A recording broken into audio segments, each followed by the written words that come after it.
Good evening, everyone, and welcome to Inspire. I'm so excited tonight. As some of you may know, I love music. Kiana loves music. She loves dancing. I love dancing. We've done a couple of dance twirls in the clubs back in the day. We sure And have. and our guest tonight has been the person behind getting so many people to the dance floor, from producing to writing to the whole gamut of that when it comes down to music. And we are so excited to have him here today. But before we get to that, my name is Shaw Hayes, and to the left and right of me is Kiana, the founder of Inspire. We are so excited this platform is here so that you all can share in the journey of those who have been inspirations to others and that can be inspiration to you. So without further ado, Yes. Hi, let's everyone. let's enter and welcome DJ Beloved. Hey, Oh hey. man. Good All evening. right. How are you What's Thanks this up? for not. fine evening? I'm all right. Thanks for not adding any pressure. No, not at all. But I know you're used to the pressure. You're in a hot seat as a DJ. So it's like, it's a one man show. I mean, sometimes there are people probably back in the day holding you a crate for you, but that's a one man show. So I know you used to pressure cooker situation, Yeah. correct? Well, how are you Well, this we're evening? excited to have you. Thank you for being a part of Inspire. And we are I'm all excited to looking be here. forward. Thank you. Thank you. We're looking forward to hearing more about your journey. Sha, I'll let y'all continue. Well, I love the fact that I know of you and you're synonymous in my whole household because my husband is constantly playing your music and playing your mixes. And as he refers to as in his own mind, he thinks he's a DJ, which is DJ Big Beloved. But but let's start out with the name and association with the name itself. Like, how did you become DJ? Beloved in terms of that name itself. Where did that name come from? Oh man. so um I used to be DJ Beak. Okay. Beak. so yeah, that's a whole nother story. but I mean I was young. I've been DJing since such a young age that I was just local. So Hmm. whatever your nickname was in your town, if I was DJ Beak. Everybody knew Beak already, so I was DJ Beak. And as I got older, um, I started like studying Islam and things of that nature. And I started referencing everyone as beloved. Like I started calling everyone beloved. Hmm. And a friend of mine was like, that name kind of fits you. You know, everybody loves you. Everybody likes you. Like, I don't know nobody that don't like you. Like you, everybody's friend. Like everybody messes with you. So, because I mean, if you look up the definition of beloved, somebody that is truly loved, and you know, so one night I was DJing at Diva Lounge in Montclair, the infamous Diva Lounge, Yeah. and and this is back when I used to play hip hop and R&B. I mean, I still do play hip hop and R&B, but this is before I was like known as a house DJ per se. Yeah. So I used to talk on the mic and all that stuff.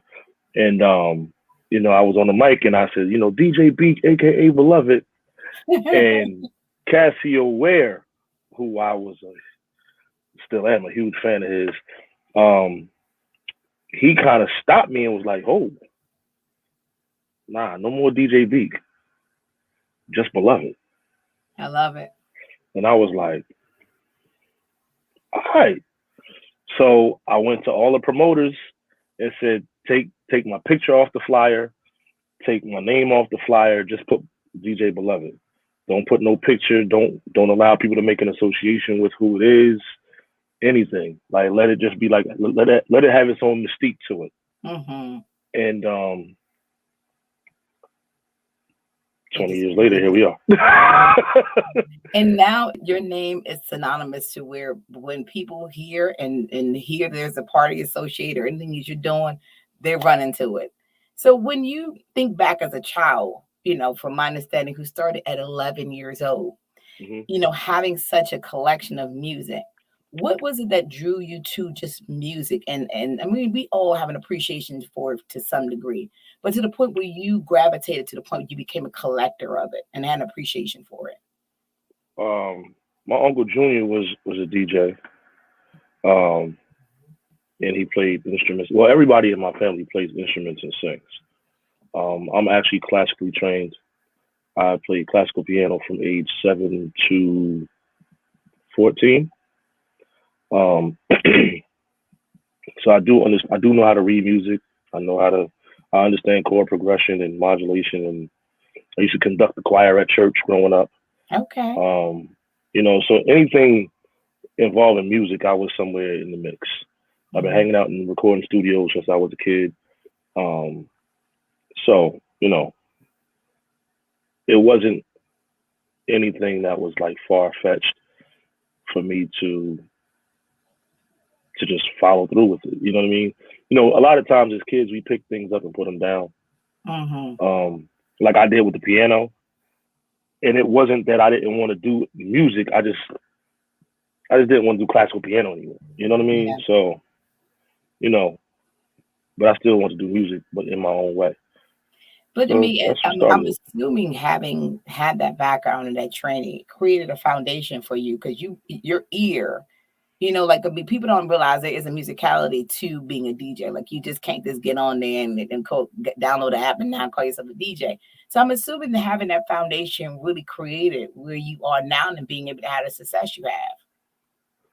Absolutely. I mean, even as a young man, and growing up in church and things like that, I used to rewrite R&B records Hmm. and make them gospel records. Oh, so you were pre Kirk Franklin. And it's funny because that's who everybody used to compare me to, because Yeah. I was Kirk Franklin before he was like popular. Yeah. You know what I mean? So like the things you hear him do with R&B songs, as they call it, secular music, Yeah. I was already doing that.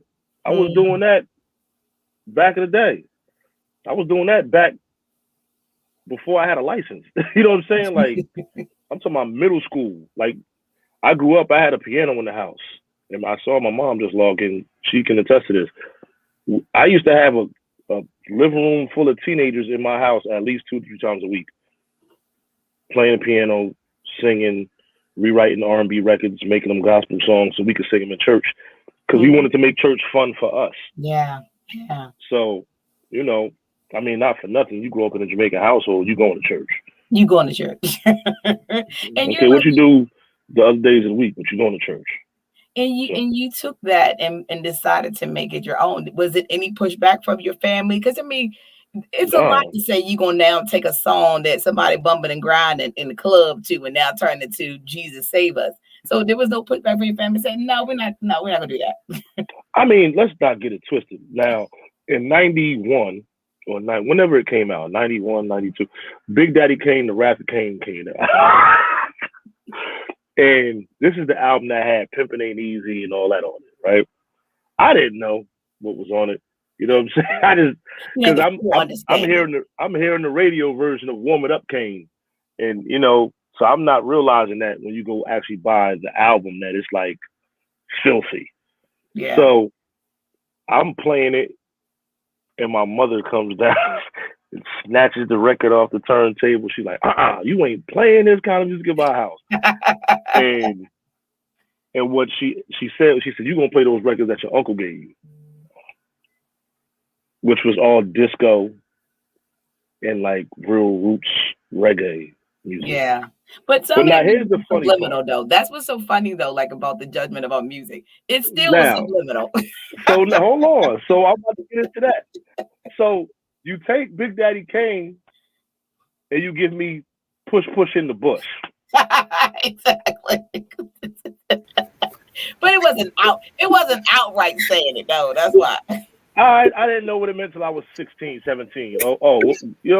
Like, but still in all, push push in the bush. You know you like it, yeah. Like, come on, wait, hold. So I couldn't play, but all right. You're like, all You right, know, listen.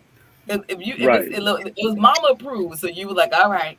But that I ain't know no. combination of all of that probably fused you being able to have more of a wide range of genres that you were able to play into your music style. Actually, songs like "Push Push in the Bush" taught me how to write songs Mm. because it taught me the use of metaphors. Mm. Mm-hmm. Mm-hmm. It made me understand metaphoric usage in songwriting because they wrote a whole song about sex, and if as a kid you had no clue, No clue. and it That's was like true. that went smooth over my head, like you know. Um, I But mean, talk so but talk about the songwriting aspect of your. I mean, because one thing about it is, people see the DJ part of it, and understand that you have a whole other level of your skill set that goes into songwriting, and the fact that is a whole nother, especially the fact you come from a classical background in terms of play the piano. Talk about the yeah. fact that how did you even get into the songwriting part of it? Mhm. Well, it started with church and wanting to sing songs that we had fun singing Mm-hmm. in church. Um, and then like I said, as I got older, I started studying Islam, and I converted to Islam, but I still was, of course, like heavily involved with music. Um, but it wasn't until 2009 that I actually started taking that part of my career seriously. Um, I had done some stuff before. Um, like I have this thing that I can actually get up and do a whole spoken word piece Mm. that's completely freestyled off the top of my head. But I do it more so being silly. Um, but I have people that have actually recorded me doing it, and they're like, "Yo, like you need to take this thing serious." Um, but I don't know. I just don't like that part of what I do. Like I But said, I I just mean, have fun with it. but I But mean, writing it down, writing this down is different for you. yeah. But I mean, I mean, one thing about it in terms of the DJing part of it, and now becoming the songwriter part of it, people kind of think that there's a one lane aspect in terms of being into this business. I guess speak to the levels in terms of how did you get to the point where you were confident enough that you felt like your songs can now be presented to people that you wanted to share that with. Honestly speaking, um, there's a few instances that happened where it was like I can really do this. Um, Jeez, I have a few projects with Kenny Bobian. Hmm. For a lot of people don't know, Kenny Bobian is the man that sings "You Are My Friend." Yeah, Everybody loves "You Are My Friend." yeah. So I had a session with him first. Then I had a session with Stephanie Cook, and they're both incredible songwriters. Hmm. So when I told Kenny I had an idea for this song, and he said, "Well, let me hear what you got so far." Well, actually, it was three different situations because then there's a third one that I did with Theo Gerardo. Um, and you know, I let them read what I had already written, Hmm. and in all three instances, it was like, "Who wrote this?" You know what I mean? I was like, "I wrote it." Like, you didn't have no help writing this? Like, no, like I wrote it, and like it was already arranged and everything, and it was like, "Yo, you can write." Mm. And with Theo, it was the craziest one because I actually sang the reference to the song for him. I said, "I want you to sing it just like this." And when he did it, it was like, I don't have to change a word of the song. Like I'm going to perform this record exactly the way you wrote it. And that was "Look to the Sun," which is on my album. And then with Kenny Bobian, I we did a song together called "Heaven Sent." Hmm. And when he read what I wrote, when I wrote the hook in the first verse, he was like, "Yo, all I gotta write is the second verse." You know what I mean? So it was like, and that's happened several times. You know, I have a song called Forever with Shane the Golden Voice, same thing. Destiny with Shane the Golden Voice, same thing. It's like they all came in thinking that they had to like really like put their thinking caps on. And it was like by the time I handed them what was already done, it was like, well, shoot, you made it easy for me. All I gotta do is write this little piece and sing it. All right, cool. So then, So how does it come to you that way? Is it there's inspiration you draw from? Because, like you say, for them, they was able to walk in and not be like have to worry about scratching out and redoing. They was able to take a song that you created out of your own spirit and mind and say, "This is what I think would sound good." To the point it got translated to them that they thought it sounded good. How did you get that, and where did you draw the inspiration from? life, Mm. love, challenges, you know, like Look to the Sun. I wrote Look to the Sun when I was completely depressed. Mm. So when I wrote Look to the Sun, I was actually sitting in the middle of my studio and I wanted to sell everything. Like I was done. I just was like, forget it, I'm done, it's over. And the first verse of Look to the Sun is when I take a look around, look what the creators provided me. I'm alive and free, free from negativity. When you have bad days, what should you do? You have to use your faith and know that it will see you through and look to the sun. So that's Look to the Sun.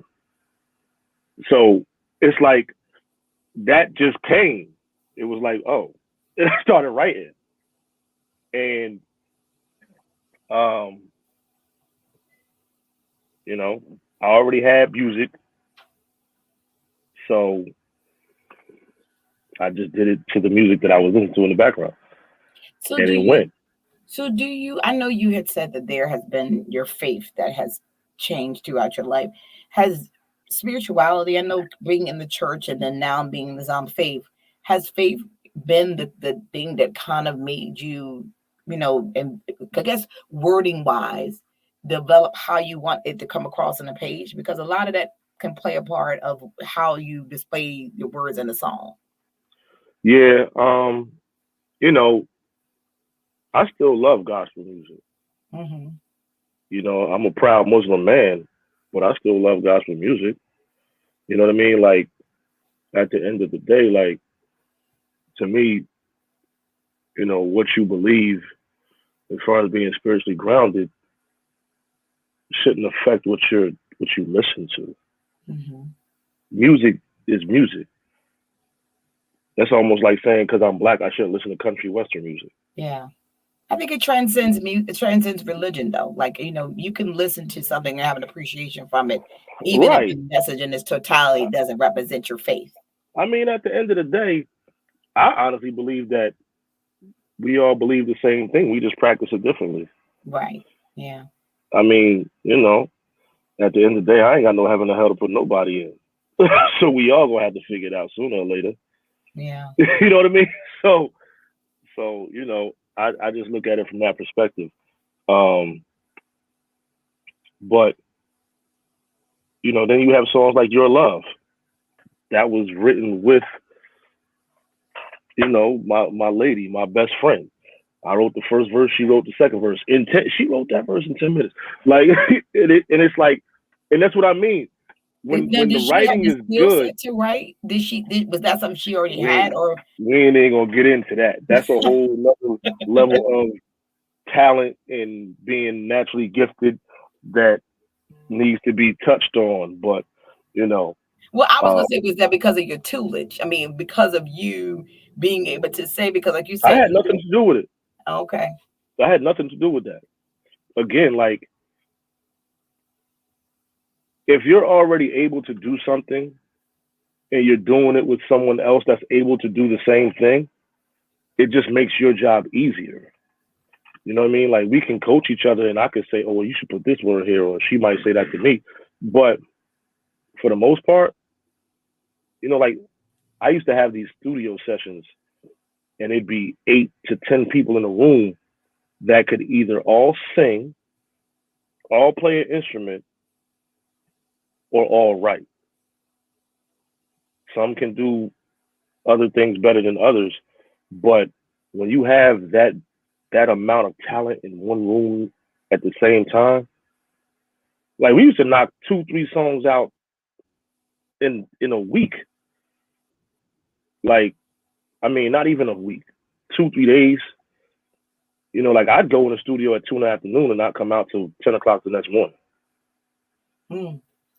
Well, You know what I mean? Like, well, I mean, and then the songwriting component is who you are. And then I think about those who are DJs. Do you feel that, and just from your standpoint, in terms of like becoming to the next level or whatever skill set you want to take this business into, that you have to have a multifaceted of abilities in music to be really successful as a DJ or songwriter? well, I think there's a difference in wanting to just simply be um, a DJ, and then there's a part of you that has to want to be taken seriously to be able to say, no, I work in the music industry. Mm-hmm. Mm-hmm. I don't ever want to be,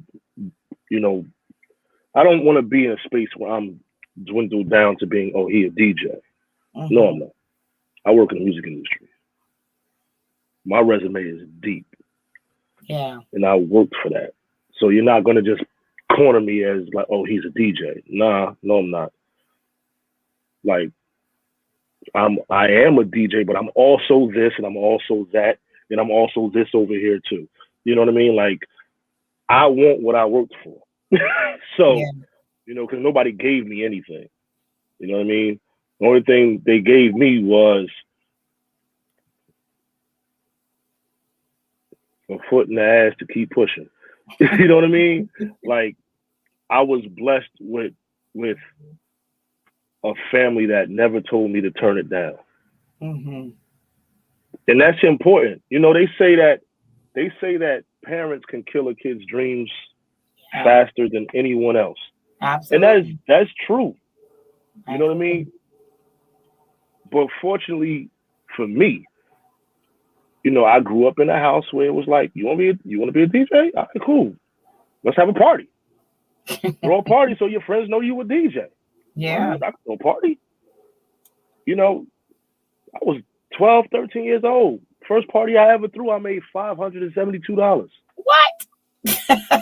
Do you know how much money that is? Not trying to age you. What year was that you made 500? Was this like a donation? That was 1992. What? Yeah. I'm about to go get some turntables tomorrow. No. Listen, I've been making money on my own since I was 11, 12 years old because I just wanted it. Well, let's talk about that in terms of like the period in time from when you started to where DJing is now. Because to some aspect it's gotten easier because you don't have the crates and the vinyls and people. So explain what your thoughts of it from what it was when you started to where you are now. I mean, yes, it's gotten easier. It's something that's extremely accessible to anyone who can afford a laptop. Mm-hmm. But you still gotta, listen, you still gotta have that thing. Like, you still have to have whatever it is. It's the it. Like, you still have to have that it factor. You know what I mean? Like, it's just this is the conventional oven. It's not a microwave. Mm-hmm. Okay? This new era has created a lot of microwavable careers. Yeah. And DJing is one of them. But I still like to use the conventional oven. I like the food to take its time and cook. But you ain't lugging no crates nowhere though. No. I mean, but my setup is still more intense than most. But how do you go into especially now that you're specifically house? I'm born and raised DC, and when I come to parties and there's like house music, I have to have like a different kind of ear on because I know that this is what it's going to be. Yeah, because down there where you're at, it's more like a gospel feeling type of house music. Yeah. Go. Exactly. But see how you say where you're from, and I know what kind of music y'all play down there. Yeah. That's what DJs today don't have. Yeah. they don't know. Like you said, oh, I'm from DC. I said, okay, so yeah, I would have to play this, this, and this, little go-go, some of this, some of that, some gospel sound and stuff, because that's the type of house they listen to as soon as you hit Baltimore and down. Yeah. It's not that y'all don't listen to house, y'all listen to a different style of house. Yeah, because I say all the time, if you put a song on that's popular with a house beat, I'm here for it. But when it gets into what I call the tribal house, I mean, this is just me Yeah, coming that's from what it's called. Is it? Because I thought I made that up. Nah, that's what it's called. You know, sometimes you feel like you saw a gazelle run across the room or Yes. something, you know. And I mean, I'm yeah, like, you know, no. I'm like, wait a minute, what's happening here? But yeah, right. I there's mean, a you different know, appreciation for it. But I've tried to grow an ear for it in a different kind of way. We had Terry Dexter on a couple of weeks back, and I was riding in a car and didn't realize she sung house music to a degree and heard a couple of songs from her. And I was like, oh, see, this is what I mean in terms of I can have appreciation of it. And I guess right. breakdown for those who are not all on here that know house music to that. I understand there's a variations of house. There's soulful house. There's this kind Soulful, deep, Afro, progressive, uh, tech. Uh, I mean, there's a lot. There's so many different variations of it. Um, you know, is it more progressive in terms of like the style of music that you would hear the like for instance like the R&B or the hip hop music today versus the hip hop music you would hear back in the day? So that would be what you consider your soulful house music versus your what I guess considered techno today? see now, techno is its own lane. It's And online, techno, okay. yeah, techno is its own lane. Um, and I mean, I love techno too. You know, that's a Really? Detroit thing. Techno started in Detroit. Did it? Okay. See, that's what I'm saying. Like, there's a lot of different things that people just don't even know. Like, oh, techno started here. Listen, you know, like people argue about where the house started. Oh, doesn't matter. We here today. We get But it yes, back. there is a history of it. You know, I was um, surprised how much it is in the UK. I never realized how much no, how big it is. house music started in New York and Chicago. Mm. It got the name house music because Frankie Knuckles was DJing at a club called Warehouse, and that was basically the only place you could hear that style of music. So they took the where off and made it short and just called it house music. And people now today are like, Frankie, you- and this is why the battle is, oh, it started in Chicago. No, it started in New York. Frankie Knuckles is from New York and moved to Chicago. hmm. Like, let's just, we don't even have to argue back and forth about it. Like, he's from New York, he moved to Chicago. But Wow. You know, I always wonder in like, terms of like house music having its popularity amongst the regional aspects of it. But like same way with like go-go, it only expands, but so far what you'll see the mixes involved in certain styles of music, but you don't see it on a level of like a Grammys and the recognition that you normally would think. Why do you think that is, and why do you think it has only stayed regional versus gotten the bigger that's stages? not true. Well, I mean, That's well, not I true. should say this: certain songs have gotten recognitions, and like Go Go has too. But in terms of it having its own category, there's not a It category. does. It does. What's the They just category? don't call it house music. Well, that's what I'm saying. They call it dance. They call it dance. Ah, Okay. Yeah, but Louis Vega got Grammys. Well, right, he got Grammys because he did songs with popular artists. So that's what He I'm did saying. he did house music versions of R&B records. So Right. it's still what he does. You know what I mean? mhm. Like it's no different than where's record at? Like I got a record with Tamar Braxton. Mm-hmm. I have a record with Monifa. I got a Mhm. few records with Monifa. I got a record with Charlie Wilson. But that's what I mean. You have to now have a fusion in order for it to have its own lane. The same with Go Go. It wasn't until EU did it with Salt and Pepper, and it got on to a stage with Spike Lee. So I'm saying in terms of it having its own recognition without the I mean, Black Coffee just won a BET award. I mean, listen, there are people that have been recognized for doing exactly what I'm doing. Mhm. It's just a matter of if you're not quote unquote, as they say, in the know, Mhm. Mhm. then you won't know that these things happen. But they have absolutely happened. You know what I mean? Like, trust me, they've happened. So, um, And it also comes down to the timing of it all. Because Kiana, you remember this? We used to be outside of Divas in the Key Club, and they would all laugh at me. Man, what you doing with this house music? You wasting your time. Because I was like 21, and it was like, what are you doing playing house music? Like, you want to play hip hop with us? Right. And it was like, oh, you wasting your time. Da da da da da. And now, 22 years later, them same cats come asking me, hey, yo, let me get that record you just did. Mm-hmm. You see what I'm saying? So I say that to say, just be true to yourself. But Right. I also say it to say, it's going to make sense if you're consistent with it.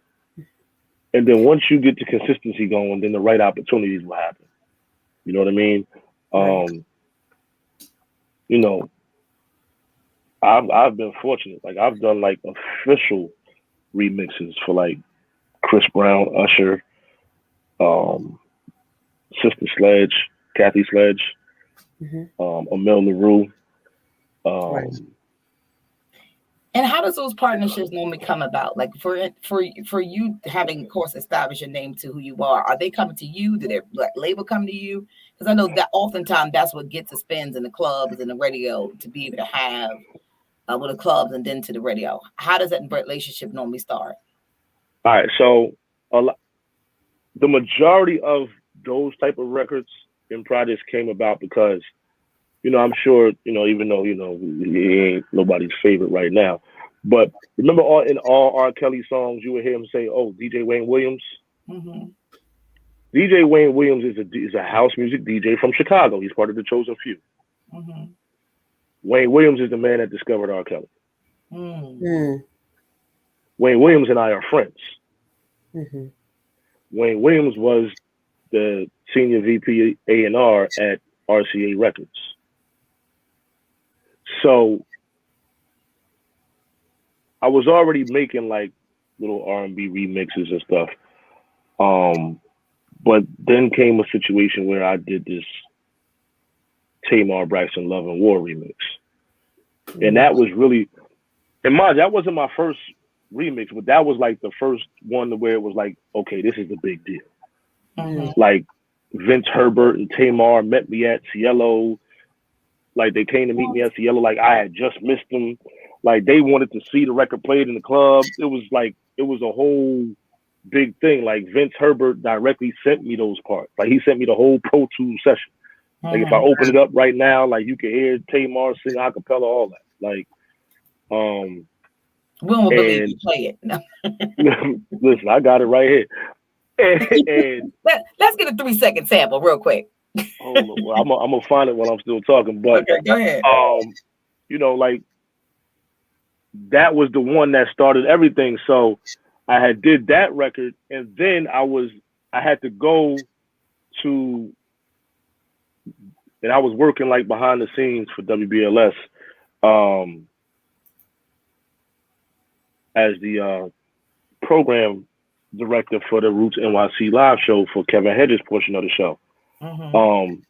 So I was working behind the scenes doing that, and Charlie Wilson was doing a promotional tour, and Kev didn't want to go, so he was like, "Yo, go to this BLS party for me, on my behalf or whatever." So I went, and the funny thing was, I was sitting directly across the table from Charles Mixon Dixon. Okay, mm-hmm. Now he's from DC too. Yes. See, right. He was a big deal back in the day. Like, this is Beyonce's father's right-hand man back when Destiny's Child was doing No, No, No. Mm-hmm. This man is emailing DJ Beloved, and this is where I learned to always introduce myself as DJ Beloved if I'm at an industry party. Mm-hmm. Because I'm over here introducing myself as Dwayne. Hey, what's going on? I'm Dwayne. Right? And I'm literally like, we sitting in a booth. I'm sitting across from him. And he's sending me emails because he's like, hey man, I really love your work. Da, da, da, da. Like he's going in, and I'm responding. We both looking down at our phones, like we're having a whole conversation via email, but in person, I'm like, hey man, how are you? Like I'm like, oh wow, it's like a lot of celebrities in here. You know what I mean? And Lenny Green walks up, and then Bugsy walks up, and of course, they all know each other. They all work at Kiss FM and BLS together, and Lenny Green says to Bugsy, "Man, you know who this is?" He was like, "Yo, that's DJ Beloved, man. You gotta hear him play. That's a bad joker right there." And Bugsy like, "Please, I done did 2-3 parties with Beloved." Then Charles Dixon sitting there like this. He looking at his phone. He like, we email each other. "Man, I've been sitting here talking to you for a half hour. You told me your name was Dwayne." Neither one of y'all know what you ever look like. So he's like, "Man." So then Wayne Williams walks in, and then he walks up to be like, "Oh, Beloved, what's going on?" He like, "How everybody know this joke except me?" Then Charlie Wilson walks in. So then Wayne Williams says to Charlie Wilson, "Hey, this the boy that did that Tamar record you like." Charlie Wilson said, "That's the boy right there." Like, this is the Charlie Wilson. This is Right. Uncle Charlie. Uncle Charlie. I'm sitting there like, he like, "That's the boy that did that record right there?" He said, "Yeah." He said, "All right, give him the whole album. Let him do whatever remix he wants." Wow. So I have the whole. I have all of the audio parts and sessions to the whole Charlie Wilson album. So, and then, like in situations like that, just started happening like back to back to back. But to speak to that is that your reputation became the thing that connected you. You had established yourself as someone that people knew created the sound and took these songs to another level by putting these remixes behind it. And I guess, for those who are the novice or no familiarity with in terms of adding that, how do you go into approaching a song and saying, "I'm going to remix this and I need to do it this way"? I mean, is your music background is what makes it better? Or can someone who just is a DJ, but not classically trained or have the structure of a song, know how to really add that mix to actual song? Well, I just hear music differently. Like, if I'm riding in the car, how Dia say, "Oh, you should do this song," and I can almost tell her within 30 seconds, like, "Yeah, nah, this ain't gonna work." Or there's times I can say like, "Yeah, nah, this would be dope." Like it's certain remixes I've done that she directly handpicked herself. You know what I mean? Like, "You should do this record." So it's, I don't know. I don't know. I can't really explain it. You know what I mean? Like, because right. And I was getting ready to touch on. I was getting ready to say, like, there's a difference between a skill and a gift. Like, I can't take credit. Like, listen, before every interview I do, Hadia has to tell me, like, "This interview is about you," because I talk about everything except me. Because I just don't. I don't know. I never like talking about me. I like talking about everybody else. So, cuz, tell us, what's one of the like challenging parts about being a DJ right now in this time?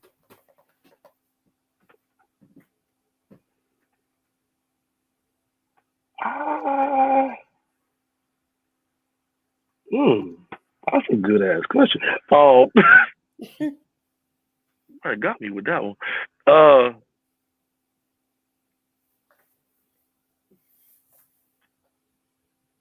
Okay, so that's like a loaded question. So in this time, what I think is the hardest for some people to do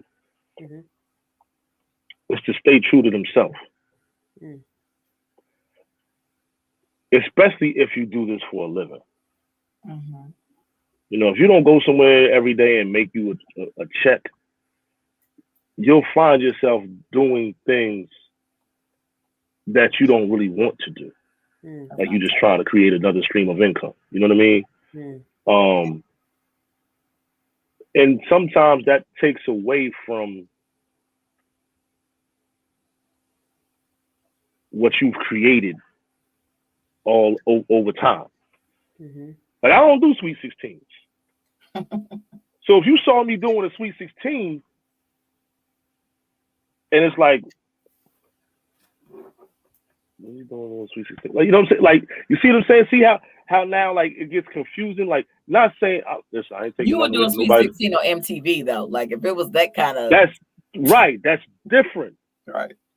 Different bag. So I'm talking about like, doing a Sweet 16 that, the fryer tuck in and see the room or something. Like, Yeah. yeah, Nice nah. Columbus. Right. You know what I mean? So, you know, you have situations where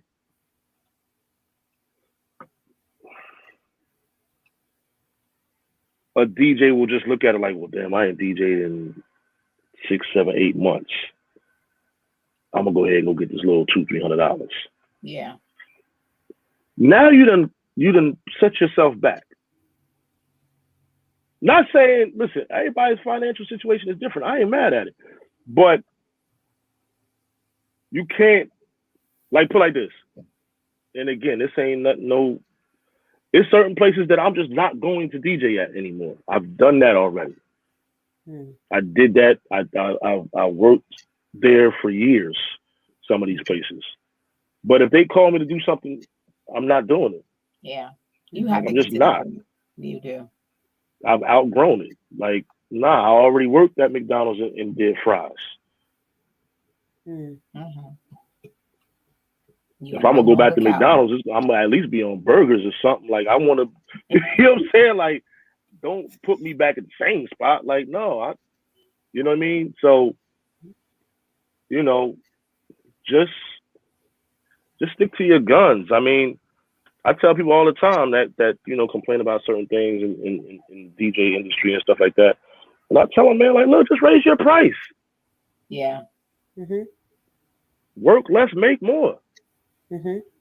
But that's one of the things that I always say in terms of like this business and in the art form of the business, and whether it's in terms of entertainment, is that you have to know your worth and you have to go into it knowing what you will or will not accept. In addition to when you're ready to elevate, you have to be ready to go to the next step and not pull yourself back down.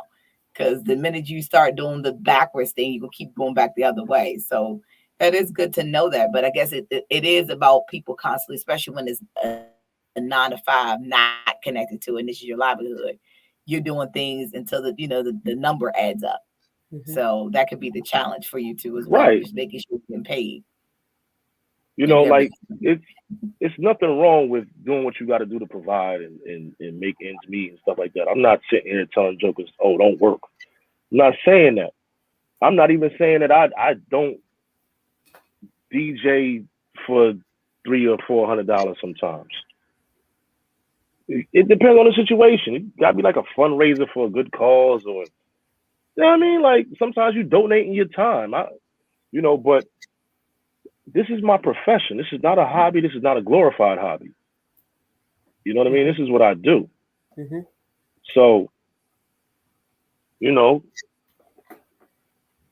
sometimes you gotta know when to say no too. Yeah.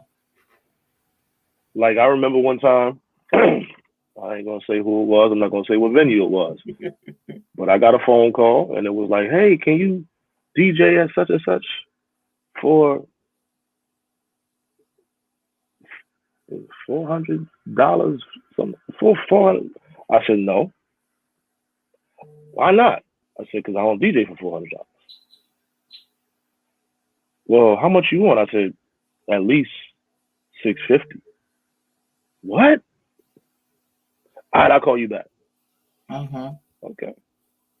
About an hour later, they called me back. Well, the owner said he'd give you $600. I was like, all right. They were like, all right, you'll do it. I was like, no. All right, y'all need to find $50 more. I know that's right. You know what I'm saying? Because it's like, that's my number. Yeah. And I tell people all the time, I'm the mall. I'm not downtown.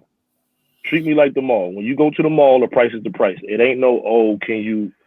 I'm the mall. But my mama told me, if you left here and you do a gig and you can't fix your cheapest piece of equipment, then you shouldn't have did it. Yeah. Yeah. My headphones cost $425. Yeah. And it's one of those things that I realized that, I mean, in the community of people, and whether I won't make it about a race thing, but it is one of those things from friends that I know who are business owners who tell me that if I'm not where, if you can't, if you're trying to negotiate the price with me, then I'm not your person. If the price for what I'm offering you is too high, then you need to go somewhere else, because I'm not negotiating my quality because you can't afford, or you want to like haggle me. And then there's also a friend of mine who says that you wouldn't walk into Gucci saying, "Can I get 20% off?" or "Can I get this for less?" Why do we constantly feel the need to do that to others who have a business and this is their livelihood? You don't do that. You don't walk into any store, department store, and go to the register and be like, "I don't want to pay this price. Can I pay $20 less of what's on the price tag?" That's how it works. So it's the same thing should go for I mean, you. it's just that simple. I mean, listen, I have friends that are DJs Mm-hmm. that I ask to do parties with me sometime. You know, I'm upfront. The first conversation I want to have is about money, Yeah. because if you do good business, you won't ruin your friendships. Mm-hmm. I don't use my friendships to get you to do business. See, a lot of people don't even understand that, what I Yes. just said. I And don't you're gonna use go my ahead again. friendships to get you to do business, but I'll do good business so that I don't ruin my friendships. Yes. You see what I'm saying? Yeah. So, like, let's talk about the money side of it first. What will you do it for? What's not enough? Is that okay? Hey, listen, this is a favor situation. We on some one hand watch the other. Like, let's have that conversation first. Then that way, if later on, it's like, hey, beloved, man, I need you to come do this thing for me real quick. Oh, look, listen, man, I kind of told him that I was cool with you. Like, can you? All right, whatever. You know what I'm saying? Right. That's I owe different. you that. I don't mind that. Right. But we're not about to. We're not about to. Oh, beloved. Oh, that's my man. I'll call him for you. Right. I got this coupon code for Because as him. soon as you get me off the phone with this joker that you called me on three-way with, I'm gonna call you back and I'm gonna let you have it. Because I don't like being put in that position. And let it be known today. Well, let's just switch gears about in terms of the other aspects of from DJ producer and also being on, like you said, the back end of the radio station. Talk about that experience and what goes into you being in terms of the programming and the music part of a radio station. I mean, it's it turned me off Mm, from wanting to DJ on. Like, it was always a dream of mine to DJ on the radio. But once you see all the politics involved and hmm all the moving parts, it's like, yeah, nah, I'm gonna be back here. I'll pick the songs. Y'all do the DJing. Like, I don't like, every once in a while I'll do a set, but people don't understand how much red tape is involved with doing the radio. But not You know, without going too much into it. Reggie is But do stupid. you feel like you, as on that side of it, you're handcuffed based on what you could play? To some degree, yes. Mm, Like, as listeners, we sometimes listen to the radio and get mad. Oh, why they always playing the same stuff? hmm Because they're told to. Yes, they have to. You know what I'm saying? Like, when you hear a certain DJ on, and it's like, okay, who want to hear all this New Jack Swing? The people that are still locked in listening. You know what Yeah, I'm saying? And it's that who want to hear this '90s? That's what they were told to do. yeah, Like I remember, um, like probably one of the first years I was doing this, you know, and I was still, I was still green, so I'm looking at it from the aspect of, oh, they about to ask me to, because they do that whole whenever it's a holiday weekend, 3-day weekend, they do that whole marathon thing. yeah. So they pull in all these different DJs, and they sent me this email, and it was all long and detailed, and like it was instructions. Play this song for 2 minutes and 38 seconds. Play that song for this long. Play this song for that long. And it was like, yeah, nah, I'm good. I'll pass.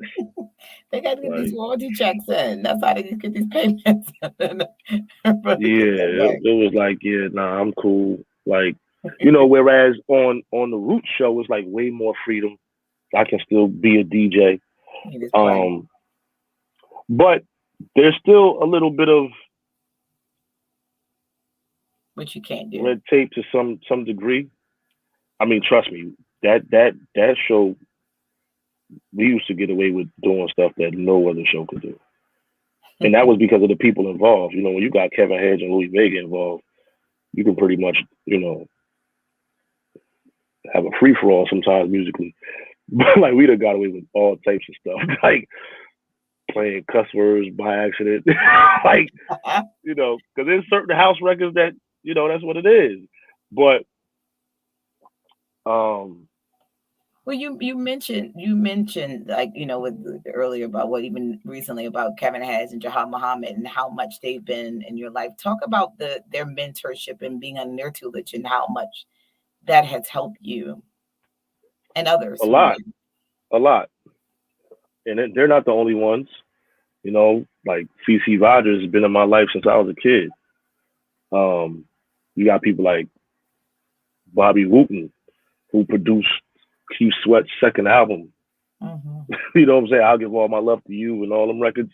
That's somebody that I sat next to in the studio all the time. Um, I've been in the studio with Luther Vandross. I've been in the studio with Joe. I've been in the studio with a lot of people. Um, and then you have people like Reggie Steele, who, you know, is responsible for a lot of the records that you hear, that we produce together, with all the piano work and instrumentation, between him, Jerry, Mike Bizzle, Sheldon Good, Dave Drake. I don't take credit for everything. Mhm. I was and am still, extremely blessed to be in the company of some extremely gifted people. Um, but as far as making sure that my particular sound has its own level of perfection, um, yeah, no, like these jokers don't take no shorts. They Yeah. don't let me take the easy way out. I mean, I've had full blown recording sessions up and running, and thought I had produced a hit, and Jahada walk in and hit the delete button, like start over. Really. Seriously. But does that not make you? I mean, someone else's vision for your music, and although someone who has more experience, is it to some degree not subjective? Like, do you not feel like things that you love someone else may not like, and vice versa? I mean, that type of stuff happened like very, very early on. Mm-hmm. Now, if I do a record, that's the record. It is what it is. Like but that also comes with a certain level of confidence. Mm-hmm. Like I used to do, I used to do records and send it to people for approval. Now Mm-hmm. I don't. I send it to you to let you know I did the record. Like it's finished. Here you go. Here you You can go. have a listen and tell me if sonically something needs to be improved. But no, this is the record. Like Yeah. there's no more. Oh, let me know if you like this record. Like I don't do that no more. I've done that in a long time. Okay. Like nah, this the record. You know. This is your vision. This is me sharing my gift with you. So accept it or not. Right. Like if me and Reddy sit down and we do a record, once we get to a point where it's like, yo, that's it. We ain't sending it to nobody for approval. We sending it to Yeah. you to let you know, like, yo, what's up? You won't buy this record? Like, like we doing let me business let now. me We attach ain't, this with this do you invoice. like it? Right. Yeah. What's up? So, with everything that Email. you've accomplished in your life, I know you probably have a list of things you want to accomplish. What are some of Hmm. those things?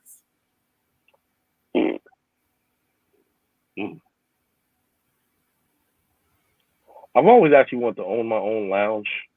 Okay. Um, yeah, that's a big goal of mine. Um, What would you call it? I don't know. Okay. Um, I don't know. What's your lady's name? Hadij? Idea. Hadia. Hadia is a good name. Uh, it is. It is. Uh, hmm It is. I don't know. Then like there's. I would love to do a movie score. Mm. That's always been like a big goal of mine. Um, There's definitely a lot of like something independent like, filmmakers out there that would love to connect you with you. That would love for you to do that. So well, I know yeah, they're gonna have that's you sooner than later. I've always wanted to like connect with like a filmmaker that has like a really like vivid imagination. Um, I like to direct the orchestra. Hmm. Mm. Yeah, I want to do that. Um, I like that. I like I like to see my album performed with a full band. Okay. Mm. Yeah, like that, like something like that. I would want Reggie and Dave to take the lead on that and like put it together. And yeah, I think that would be incredible. Okay. Um, Yeah. Mm. even if it wasn't the whole album, like at least certain songs off the album, I would love to see performed with a full band, Mm. or just I see had just had done this live. vision of like a band search. Like you all doing like this band search and then like having them like audition and then like having them come on and then they're performing it. That would be awesome. Oh, that would be. Oh, Yeah, that's a good idea, like Sha. me and Reggie did a joint called Seasons that is like incredible. Like we infused Latin rock and roll and Afro beat into one record. Wow. Oh, Mm. okay. Yeah, That's amazing. Mm. that thing is that record till this day. You put that thing on, they're gonna have to move some furniture around. Like it's I want to be invited um to that kind of party. yeah. Um then you got records like All We Do,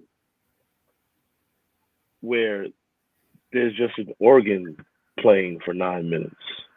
Mm. Hmm. And he had no idea that I was recording. Who are some of your musical inspirations?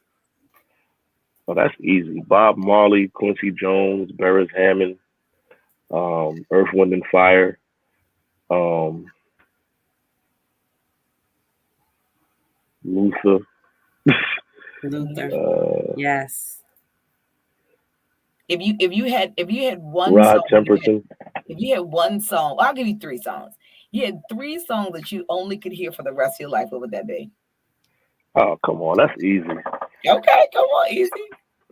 Anita Baker, Sweet Love, Mm. Uh-huh.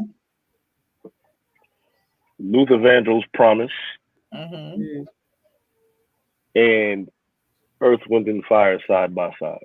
Okay. Mm. And it's so amazing that you had it because I'd have been over for days like, oh, three Oh songs. nah, I could. Well, no, see that's not even fair because there's other songs too, Well, like no, but that's good. That's what came off your Michael spirit. Jackson, "Baby Be Mine." Like Okay. it's certain records that no matter how many times I hear it, no matter how many times I play it, it's like Yeah, It's that's like the the song. first time again. yeah, That's the like first time. right. You know what I mean? So wait a minute. It's, You were looking for a song for us that you were going to play for 29 well, seconds. So actually, while you're looking for that, I I couldn't just even want to do. open the Tamar, but I do have the Charlie Wilson Okay. Okay, but special wait, version. before you do that, let me just give a Mhm. shout out. There's a lot of people watching today, and we just want to say hello to Monique Porter. I'm going to put them up. Lamont Bryant. We also have Soundproof Gregory Gilliam. We have a Oh shoot, Visa Pennington. that's my mother. That's mommy. Hey, mama. Oh, that's my hey. Okay, we also Is have she related to Ashim CC? Hawes. We have Ashim Hawes. Oh wow, you just have so many people watching tonight. We have Sheila Johnson. I don't know if I say Tony Gray, but Tony Yep. Gray. We have Sharon Nash, Monique Brown, Zuli Brunson, Des Uno, Hey, Tariq there. Brody. Okay. The list goes on He and says, on. We have Sonja Greer. Okay. Who else do we have on here? We have Michael. Now Michael's in Australia. I had him as a guest DJ on my show. oh, And that awesome. brother, Really? that boy can play. He's in Australia, so mind you, it's like the next day in the morning for him. Yes. He's like 14 Well, hours thanks ahead. for joining us, Michael. Yeah, Yes. he's a good guy. We also have Got- Tawanda. Thanks, T, for joining. What's up, T? We have Jordan, DJ Showtime. Showtime. He did an interview on me a few months ago, and that he's the one that kind of pulled me back into really getting into the mix of things. So big shout out to DJ Showtime. Now Sherelle Still, that's Reggie Still. That's who I was talking about. Yep. Magic I love how you put, "Oh my God, it's DJ Beloved," like a fan out girl. He's stupid. We have DJ more. We have Matt. Jerome Crawford. We have Justin Miles. And now look, that's my mentee right there. Now that's one of the young men that I mentored. I call him my nephew. That's one of my best friend's son. We like to hear that. He's special. Like he's somebody y'all need to have on. He's 14 years old. He's phenomenal. All right. Well, we've been saying we were going to do like a live show of actually people. We want to do like a fundraising kind of thing for the show because everything we do is being, out of the pockets of Kiana. We wanted to do it so that we have someone kind of DJ and we get people to come on and donate. So kind of like a marathon. So that would be great to do that with him, to bring him on to do that. So that would be awesome. And we'd love to hear more about what he wants to do. So yeah, we'll connect after the show. We have some more. We have Renee. She's a DJ too. There go idea right there, Janine Shepherd. Hey babe, did I do all right? Did I do all right, babe? Yep, she said it's a great interview. Oh, all right, because she always cuss me out. You always talking about everybody else but yourself. They ask you questions about you talk about everybody. Oh man. And then we have Ravon Miles. Oh, that's cousin Ray. That's Justin's father. Okay. Yeah. That's my right love. hand man. Right so we have, so many people watching tonight, and I just want to say thank you for the support and tuning in and listening. But go ahead. So we have some music. But again, remember it's 29 seconds, so we don't get cut off here. Well, they ain't gonna cut you off because they don't know the song. So okay. This is what I get from the record labels. That's Charlie Wilson. February 14th. There's a million ways to love you. Wanna make every day Valentine's when you with me. I got a million ways to love you. So that's what y'all hear on the radio or whatever. And this is what I turn it into.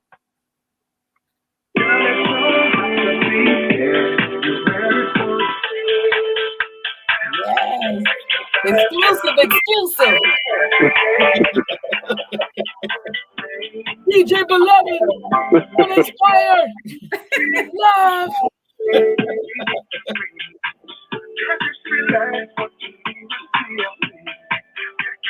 Yeah, I like that. I can listen to that all day.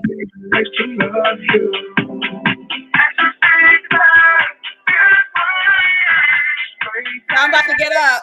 Right. But yeah, I got a bunch of those. Type of records. I can't like that is amazing though to be able to do that, to sit there and just like you're composing, so you got to hear the arguments that take place with yourself or others. Me and Reggie might argue for about an hour, and then after that, we go into this space where everything kind of just happens. Like we challenge each other. So Reggie does this thing first. Yeah, Reggie does this thing where he's like, "You want me to play on that? Yeah, no, you gotta do something about them drums." And then we'll walk out. Because that's our role. Like I do all the drums and percussion and arrangement. And then he does like the bass, the keys, the strings, synthesizer, organ. And then we both play a hand in the mixing and engineering part.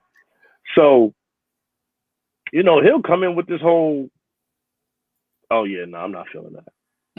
Like, what? We're working on this thing since last night. Well, no, you need to get that right, Brother Deacon. You know what I'm saying? And then he just walks out. And then he'll pop back in like, "Oh, that's what I'm talking about." Then he just sit there like, and it's really something that, and I've been saying this for a while, but it really is something that we need to start recording Mm-hmm. because the way that we work together is incredible. Definitely memorialize it to the degree where you want to be able to see back and because like you said, you have people who are your mentees, and that way they can see there's a progression beyond the DJ part of it, but you're doing this part of it with somebody and collaborating. You definitely have to have that. Well, So that's how I answer a lot of questions. When people say, well, how'd you get to this point? By doing all the stuff that you don't see. yeah. You know what I'm saying? By working when you aren't working. Mm-hmm. Like I said, I used to go in the studio 2 in the afternoon and be in there till 10 o'clock the next morning. That, like, I'm looking at my hard drive now, and it's like, this is what I mean. Like, I'm trying to find one session to play for y'all, and it's like there's so many songs in this session in this hard drive, and that's the old hard drive. Like, I Yeah. have a whole nother hard drive that's like, full almost. And even when I sometimes, like, every once in a while, you gotta do, you gotta check on yourself sometimes, because you want to make sure that everything that's on the internet is supposed to be on the internet. You know what I mean? Mm-hmm. And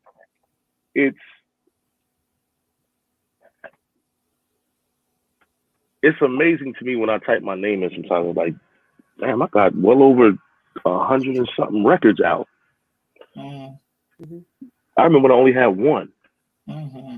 How about I remember when I had none? You know what I'm saying? So it's like, damn,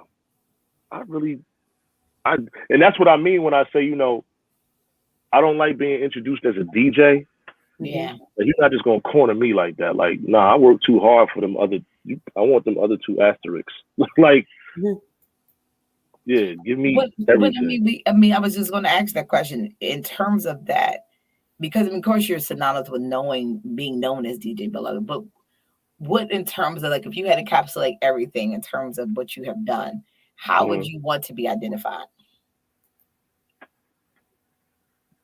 DJ, producer, songwriter. DJ, producer, songwriter, beloved, or just beloved. Don't put anything in front of it. Just beloved. Mm-hmm. Because I don't, like I said, I don't want it to be something that's condensed. Like, that's the DJ. Yeah. No. Like, sometimes you have people that it's kind of like when you identify an entrepreneur, Mm-hmm. and they're into like 10 different things. You can't just say, oh, this is my friend Dave. He sells houses. When Dave actually does mortgages, and he sells and flips homes, and he does carpentry, and he does mason work. Like, no, that's a one-stop shop. You can't just label him, oh, this is my boy Dave. You know what I mean? Mm-hmm. So, I feel like it's important to give people their credit, especially if they work for it. Mm-hmm. Yeah. So, well, what is if you had to look in terms of over your life and everything you've done, if you had to say something you live by as a mantra, whether it's something that inspires you or gets you out of the bed, what is something that you tell yourself that kind of inspires you as a mantra?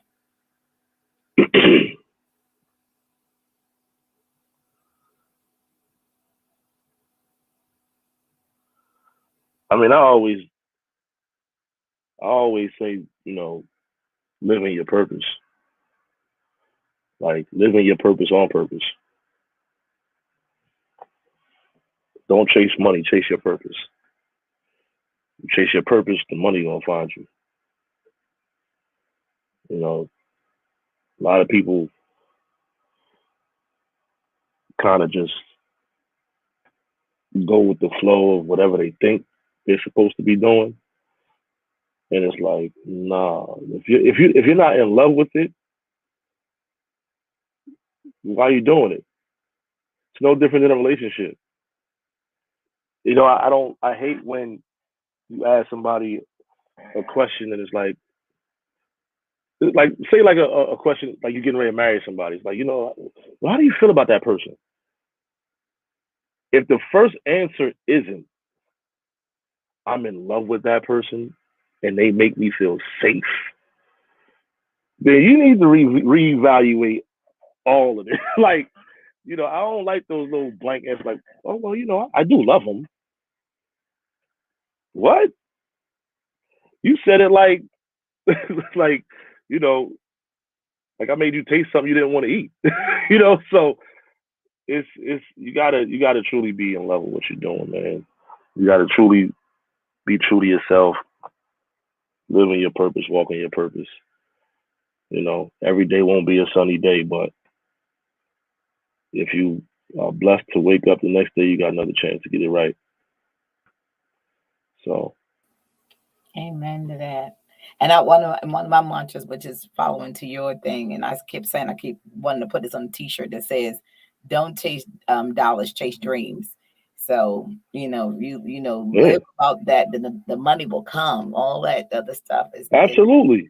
yeah. So There's nothing out here that you can't monetize, yeah, but you got to be true to it. yeah, You know what I mean? You got to be true to it. Like, you know, and that's why I say, like, even in this business, you know, you got guys out here who feel like, oh, ain't no money in it.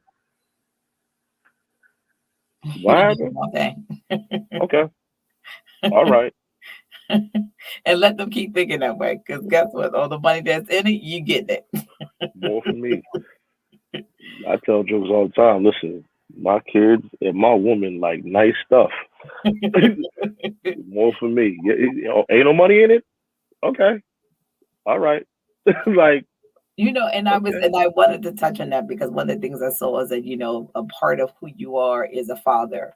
If you were giving them the advice of the different things that you've done from being a DJ, producer, writer, what would you tell them in terms of starting out and how to initiate the blueprint to getting to those things?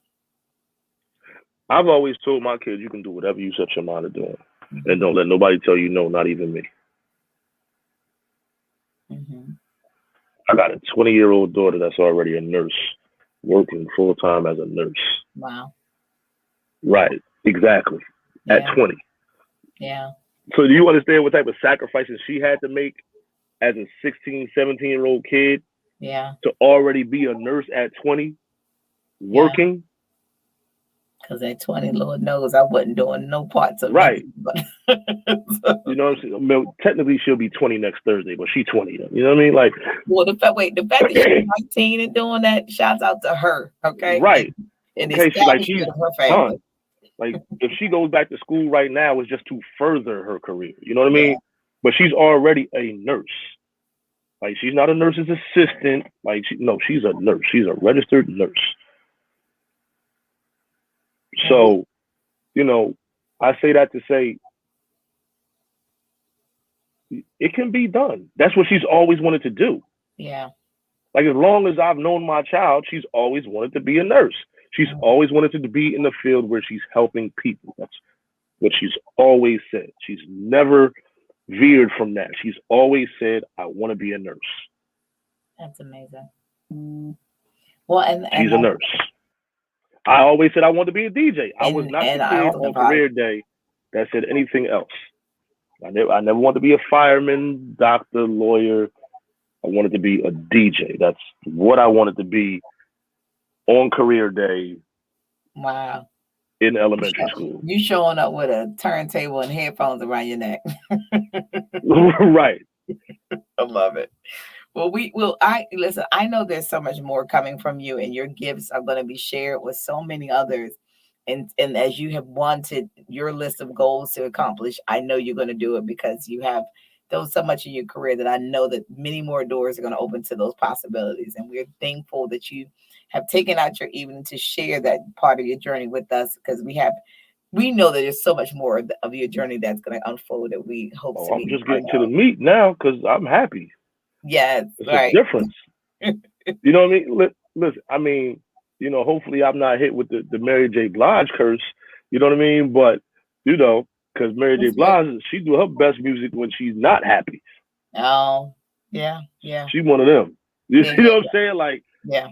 granted, Mhm. she's given a lot of us some great music, but when she was happy and she came out with an album, People was like, we don't want to hear that. We don't you're want to like, hear who your that? happiness. But he Nah, gives you the balance of it all. Because one thing yeah, about the music and the style of genre that you're in is that it brings joy, even if it's a song about sadness. Like it's still, even if it's like I'm looking to the sun and it's still about sadness, I'm still dancing to it because I need that light and that lift to get me through my day. So that's one of the things that as someone who's newly appreciating house music, have appreciated about you, people like yourselves who are bringing that light and that lift to those who need it. Because when you're on a dance floor listening to house music, you don't have no worries. You don't have no cares about things nah, that's not going at on all. around you. You are We about literally to in get to the the good part now. yeah, We about there's to get not to a the song good that's part. gonna come on. Yeah, you're enjoying life. I appreciate Right. it. When you enjoying life, it's different. You know what I mean? Like, it, listen, that village is important, Yeah, and when you got the right players in the village, and life is in a great place. We about to get to the good part. absolutely. We about to It's get to the only good part. it's only Like, more to come for sure. And I think that thankful that you are not only sharing your gifts of music with others in terms of producing, you're also mentoring. So that's a great part of who you are and becoming. So that you're sharing your gifts with others. So we thank you for them. We thank you for sharing your time with us this evening too as well. thank you again. And Thank thank you you. to Kiana for asking me because this is not the first time she asked me. You I said no. filled out. I'm persistent. No, I didn't Oh, say no. It's just let me tell you something. Me and Kiana been on our way to lunch for 6 years. All right, so we gonna get it right. I mean, I filled out a questionnaire for this. What was it? Over a year ago. Mm-hmm. Yep. Like she emailed me a questionnaire and I filled it out and everything and sent it back to her and we just never could line it up. Yep. So well, we thank you for taking out the time. I see you're in the lab, so I can imagine that you spend countless times and hours there. That you probably lay a week thinking about stuff. You go to sleep, wake up, go to the bathroom, come back out, and have songs in your brain. So we thank you for taking it's always time out. something going on. I always said I wish I had to get the songwriting, because in your mind you think you can write songs. You're like, oh, I can write that song, but no, that's a gift. That is a gift. It truly is a gift. So we thank you Yeah. for sharing that part of your journey and the many more journeys to come for you. And we appreciate you for doing Thank you so. very much. Thank you. Well, you be blessed and Islam to you. Have a great night.